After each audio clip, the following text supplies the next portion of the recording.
ClancyPasta presents I Get Very Confused Sometimes, written by Ritual83.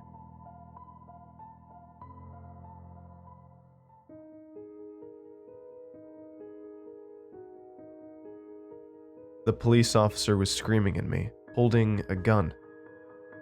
I wasn't sure why he was screaming. I get very confused sometimes. From the things he was saying, it was definitely something about a motherfucker who wouldn't freeze. I put two and two together. Clearly, the motherfucker was me. Darren grinned at me from the doorway.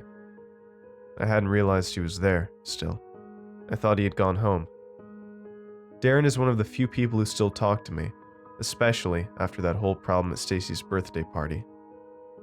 Stacy herself cannot bear to look at me without bursting into laughter. She laughs and laughs. They all do, really. Darren does laugh, but only a little bit, and he'll still go out with me to get a beer every now and again. The police officer was quite insistent that I get on my knees. This seemed like a huge inconvenience for me. I had a full day planned, and spending time on my knees would have eaten into my busy schedule. I wanted to go to the park, not hang around on my knees with this angry man in a uniform. I didn't get down on my knees, and just stared at the man. Darren was losing it a little. This was definitely the funniest thing he had seen in a while, maybe even since Stacy's party. Ignoring Darren, the policeman screamed a cuss at me again, and I watched his fingers tighten around his gun. I had read somewhere about the phallic symbolism of guns and their place in American culture. I considered mentioning this to try and lighten the mood of the situation, but I thought the man was angry enough already and might take such information as a swipe at his own manhood. Still, keeping this particular topic out of the conversation didn't seem to cheer him up at all. It was then that I realized that I was naked. Naked as the day I was born, give or take a few patches of body hair. Ah, that's right, I realized, as the supermarket doors attempted to close behind me. I'm in a place where that's not quite allowed. Darren, standing in the side doorway, seemed to be done with his little chuckle and was now gnashing his teeth at the policeman. The cop seemed to ignore him completely. I struggled for something to say. Sorry, I started, not quite sure where the statement would go. It didn't go anywhere at all. I just stopped talking. This made the policeman angriest of all. He took one step towards me, and that's where it all went to hell. Darren pounced upon him, sharpened teeth sinking into exposed flesh. The policeman screamed. I remembered that most people can't actually see Darren at all, or hear him, but they can absolutely feel him, especially those horribly sharpened teeth. I had made quite the fool of myself at that party at Stacy's house, and it stood to reason that the only person who would still talk to me was Darren. It was understandable that a man who could not be seen or heard, but who lusts for human flesh and blood and eats memories, would spend his time with someone like me, who gets confused so much. I feel like I tend to forget why Darren is so terrifying most of the time, but times like this are a good reminder. That's why I'm writing this, to remind myself why Darren is my friend. Reminders are good to have. I get very confused sometimes. Part 2. Darren is laughing again, braying through that big, open mouth. He's saying that I'm mispronouncing his name, but I'm sure I've got it right. I asked him what it was, but all he does is laugh and tell me how stupid I am. I don't like being called stupid, but I don't have a lot of friends, so I don't do anything about it. The McDonald's was in rare form yesterday.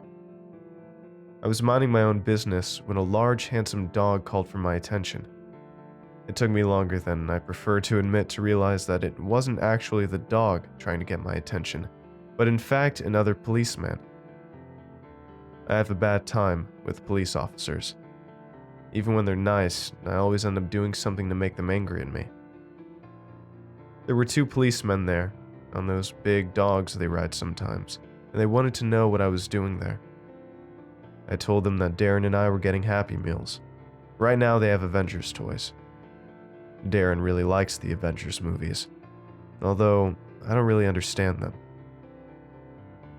The policeman on the bigger dog seemed confused himself. He was asking why I was outside if I was getting a Happy Meal. He also wanted to know who Darren was. I remembered that most other people couldn't see Darren. Just me and my friend Stacy, and Stacy didn't talk to Darren or myself much anymore because of what went down at her birthday party. Taking a quick glance down to make sure I was as clothed as was legally necessary, and finding that I was wearing a shirt and a pair of jeans that, while stained, did seem to be covering up my worst features, I responded. "They have made me wait outside," I told them. "Because of the smell," I added, helpfully. I think in the wind the smell is a little less obvious, but it's pretty clear inside that my body reeks. I've tried bathing multiple times a day, but the smell of rotting meat just clings to me. The policeman seemed quite satisfied by this, and reassured that I was not loitering, led away the other, riding their dogs down the street. No, they aren't dogs, aren't they? Dogs are not that tall. Something. After about 45 minutes, I had realized that my Happy Meal wasn't coming. Darren giggled slightly and pulled his toy out of his back pocket. The bastard had stolen one of the toys from inside the restaurant. He had it this entire time. Annoyed, I walked back down the road toward my house. Darren followed, skipping and whooping behind me, shaking his action figure around like he was making it fly. It took me a good 20 minutes to find my house again. I kept getting lost, and the 2 or 3 times I let Darren guide me, we ended up back at the McDonald's. What made it worse was that he kept laughing when we got there. I was demanding to know if he was leading me back there on purpose, or if he was as bad at directions as me. He called me a dumb shit and tweaked my nose. My house needs a good cleaning. I don't think I've vacuumed since last year, and the floors all have a layer of dust near the walls. I think it used to be someone else's house some time ago, as there's someone in the bathroom all the time, taking a bath. He never gets out of that bath. Darren started getting antsy not 15 minutes after I got home. "I'm bored," he cried as he ran through the house, waving his arms side by side like an airplane. Jumping on the kitchen table, he opened his mouth, baring his horrible sharp teeth at me, gnashing them again and again.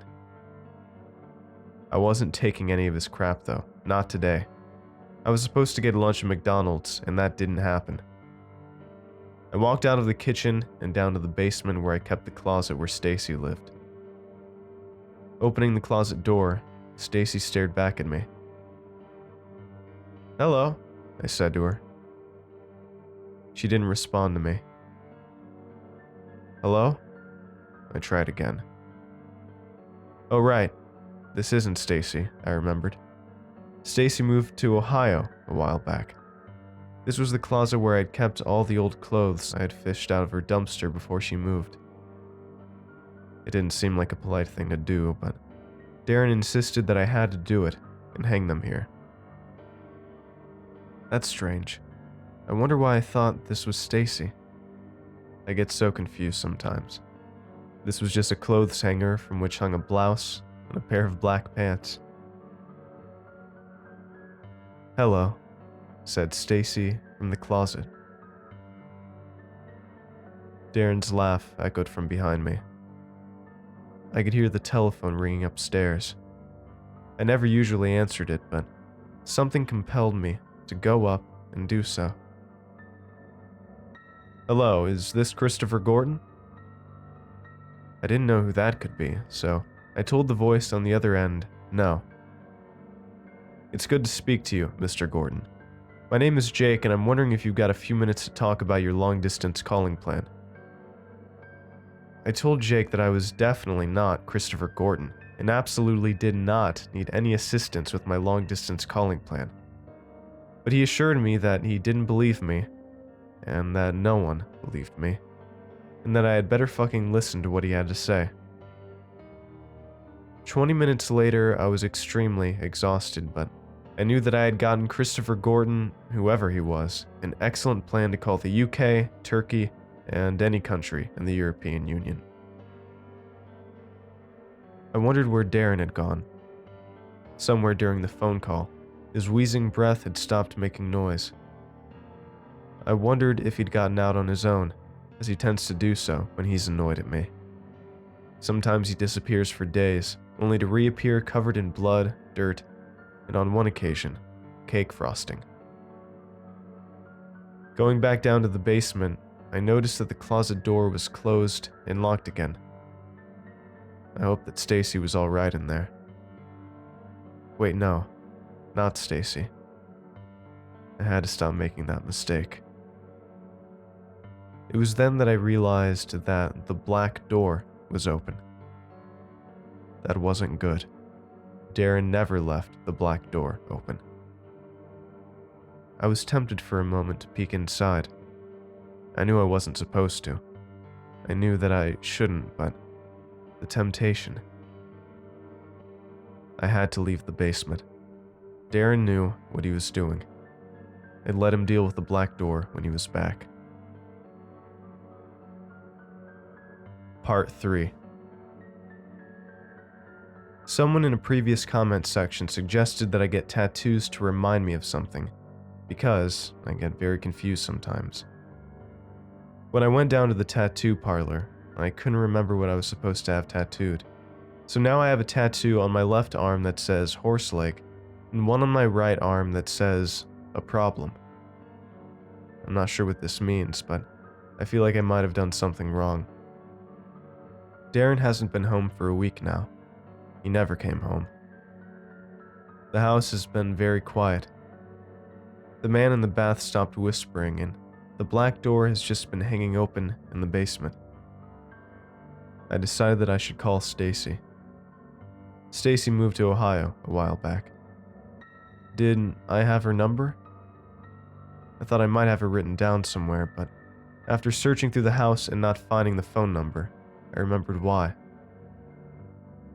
Stacy's party was in full effect. I was attending because Stacy had promised to set me up with one of her friends.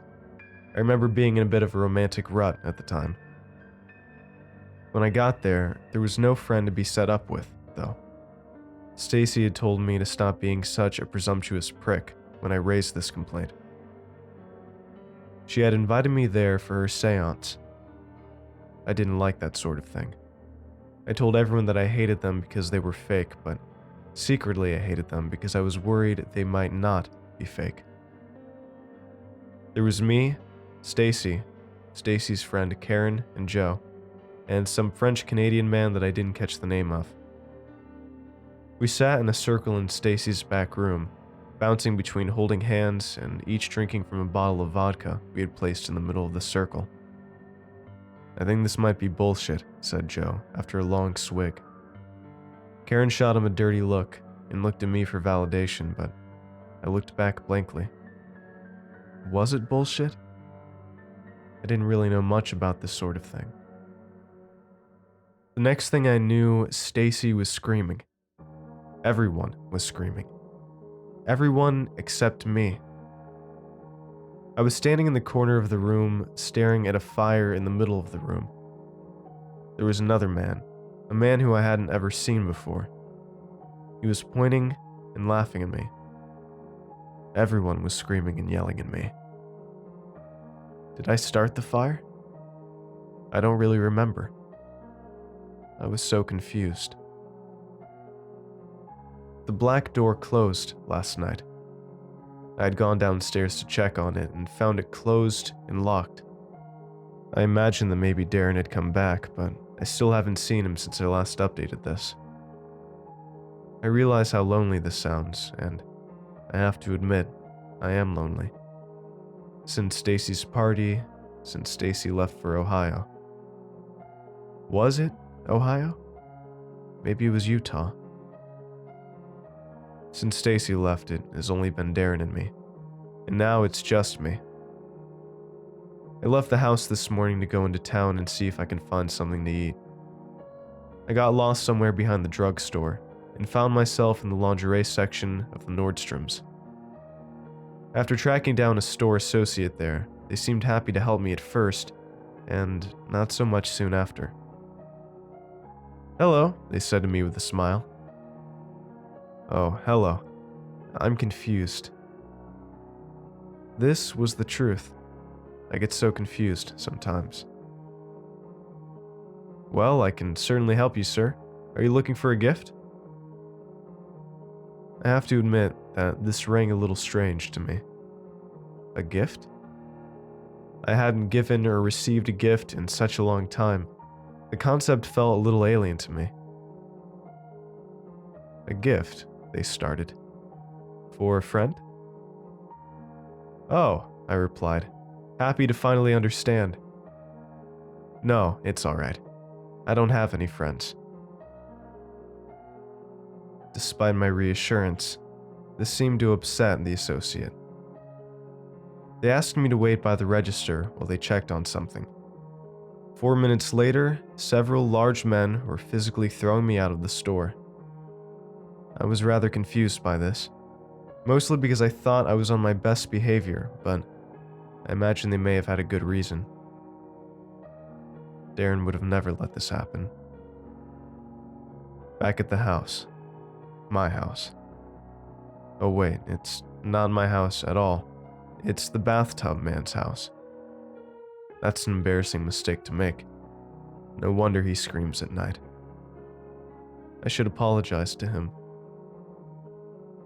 Back at the house now. I've just been laying on the couch in the living room.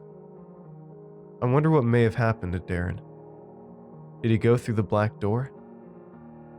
If so, why? I think tomorrow I'm going to go through that door as well. I'll let the bathtub man know what I'm up to. I'm sure he'll be happy to see me go, to be honest. He never really got along with Darren and I. I checked the black door earlier. The lock on it is pretty flimsy, and I was able to pull it open without much of an issue. It hurts a little to look inside it. It's not dark in there as much as it's something else. A blue and a mirror color at the same time. I felt a bit sick after looking at it, but that might have been because I didn't eat anything this morning after all. I wonder what is inside. Is that Darren's place? Where he comes from? Why did he leave there, and why did he go back? Did he mean to tell me and forgot? Did he ever care at all? I wonder sometimes if Darren was real. Was he the figment of my imagination? I remember him doing things, but can I really trust that memory? Did I do those things? Is this black door I'm standing in front of a door to somewhere else? Or is it just a closet in a basement? When I open this door and see that blue mirror color and I hear those whispers, are they real? Oh God. I get so confused sometimes. I'm going inside.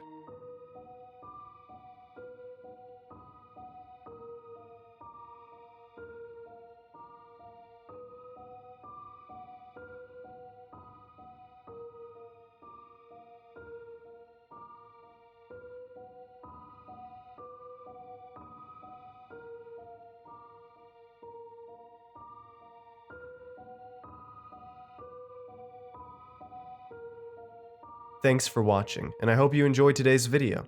I want to give a huge thanks to all of my supporters over at Patreon and YouTube memberships. Your support makes these narrations possible, and I appreciate it a ton. If you'd like to join these lovely ghouls, you can head on over to my Patreon at patreon.com/ClancyPasta, or click the join button below to become a member. And if you'd like creepy cool shirts, make sure to head on over and check out my official merch store for some awesome tees, hoodies, stickers, and more. Alright. Thank you all for watching, and I hope you have a great night. Cheers.